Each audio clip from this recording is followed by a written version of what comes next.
Welcome to Dakar 2020. Chapter 3 of the world's most famous rally opens today as the riders get a first taste of Saudi Arabia. It's going to be swift, spectacular and anything but straightforward, so strap yourselves in for what promises to be a historic edition.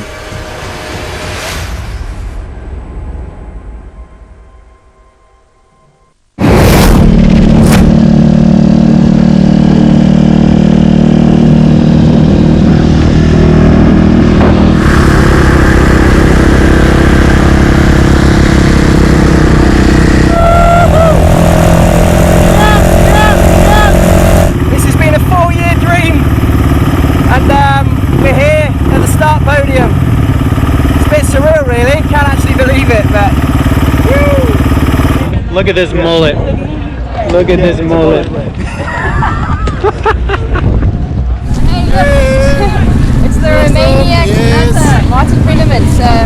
We've done many races together and can you believe it, we're now at Dakar together, so really good to be here. Yeah!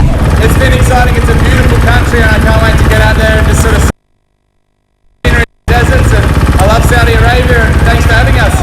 Dakar hero just got on the podium. Oh my god, what a feeling, what a feeling. We'll see you at the finish hopefully. As the sun set on Jeddah, it was time for the stars to rise on the start podium of the 2020 Dakar.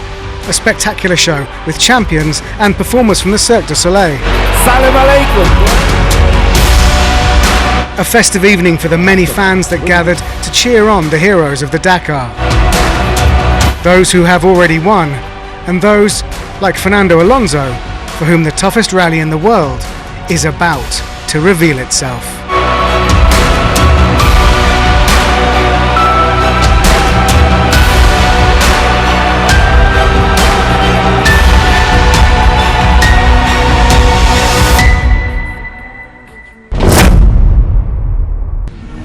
The chosen city to host the start of Dakar 2020 is Jeddah, Saudi Arabia's second city after the capital Riyadh.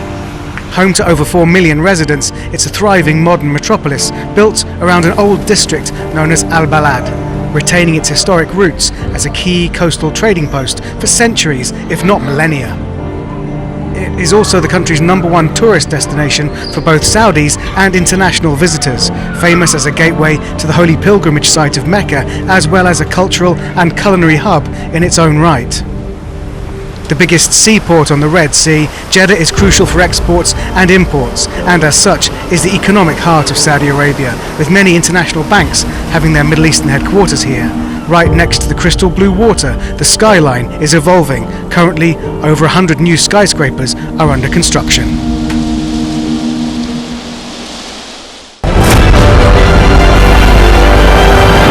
Yeah, we've got to come back here and try and defend it now. So yeah, we're in a better position where we were last year coming into the race. So fingers crossed everything goes well.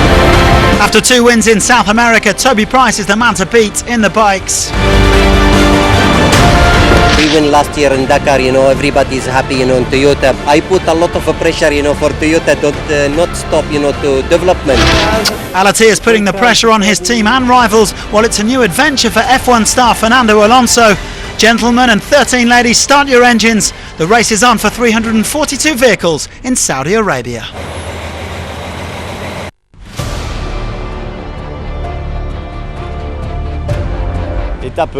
Stage 1, Jeddah to Al Waj. It's the first outing of the Dakar.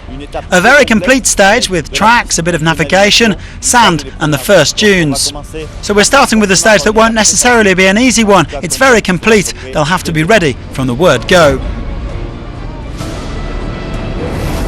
Well, the 25 elite riders gathered early on Sunday to kick off Dakar 2020. Joan Pedrero had the honour of getting this 42nd edition underway under the watchful eye of the race director, David Castera. Well, with stony tracks, high speeds and some tough navigation, the big guns were thrown in straight at the deep end. Ricky Brabeck, though, was looking comfortable.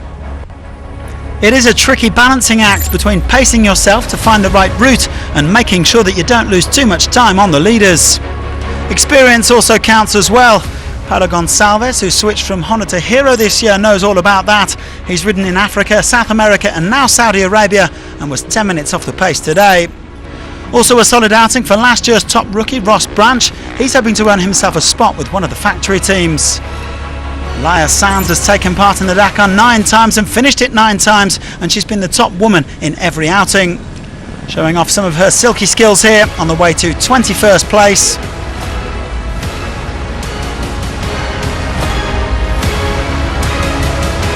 Patience could well be the name of the game in Dakar 2020, especially with the new navigation rules. On 6 of the 12 stages, the roadbooks will be handed out to the riders in the morning. Top French hope Adrian van Beveren has failed to finish the last 2 editions. He crashed out in 2018 and then suffered a mechanical in 2019. But he is looking to play it smart this time around with Yamaha.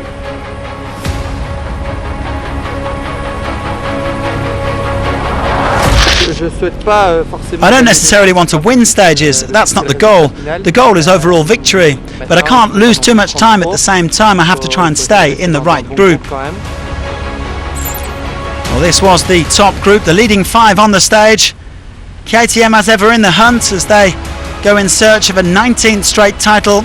Sam Sunderland, the world champion in 2019, making a solid start on a rather stonier stage than he was expecting.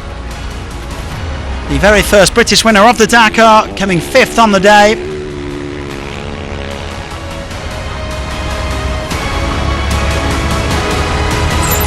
Just ahead of him in 4th place with Kevin Benavides.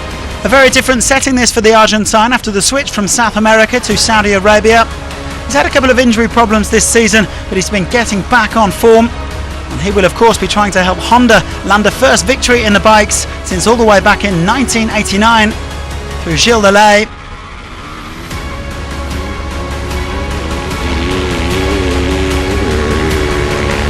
So a KTM, then a Honda, and then another KTM in 3rd place.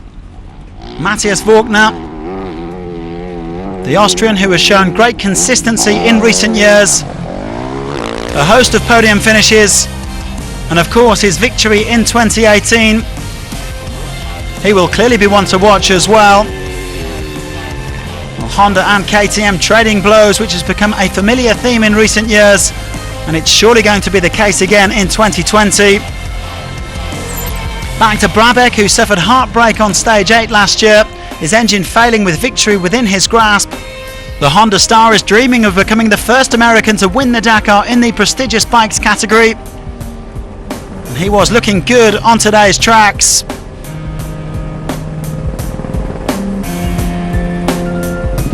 Oh, the train was epic. I love this kind of train. Rocky, sandy, fast, blocks turns, in rivers, fast valleys, just like my house or my home. So I feel really comfortable here, and hopefully there's more days like this. Well, by his own admission, it was a strange old outing for the defending champion Toby Price. The Aussie got into a spot of bother with his roadbook, which ripped at one point, and things could have gone really badly for him if he hadn't caught up with his teammate Walkner. In the end, the 2016 and the 2019 winner showing great pace to top the timesheets. He has of course been struggling a bit this year after getting through Dakar 2019 with that wrist injury, battling his way to victory. So Price laying down the marker, getting the stage 1 victory. Once the road book is gone, then you're pretty much driving blind. So yeah, it's not the greatest start, but at the moment it looks good on paper. But yeah, I think we have a bit of a penalty coming, but it's yeah, it's still a long rally to go. It's another 11 days, but we're in good shape and we feel good on the bike, and yeah, we're happy. Well, Price was indeed handed a 2-minute penalty, which means that he is just 5 seconds ahead of Brabec. In the standings, Walkner, Benavides and Sunderland making up the top 5. Plenty of familiar names in the top 10. Pablo Quintanilla, Joan Pereira, Kevin Benavides, his brother Luciano, and then Andy Short ahead of Van Beveren. Well, the looks set to be a great battle in the quads this year between former winners Ignacio Casale and Rafael Sonic. Casale, who triumphed in 2014 and 2018, took the stage 1 honours. The Chilean was over 5.5 minutes clear of his rival.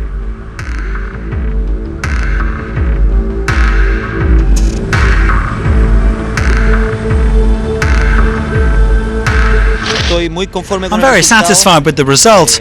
I didn't suffer any mechanical issues and committed almost no navigation mistakes. I remained very calm and very focused, and I hope that the next stage will be just as positive as today's. Well, 2015 winner Sonic was second, with Czech rider Thomas Kubiana, who has abandoned in his 3 participations to date, in third. Bad news though for Frenchman Axel Dutry, who crashed out after 134 kilometres.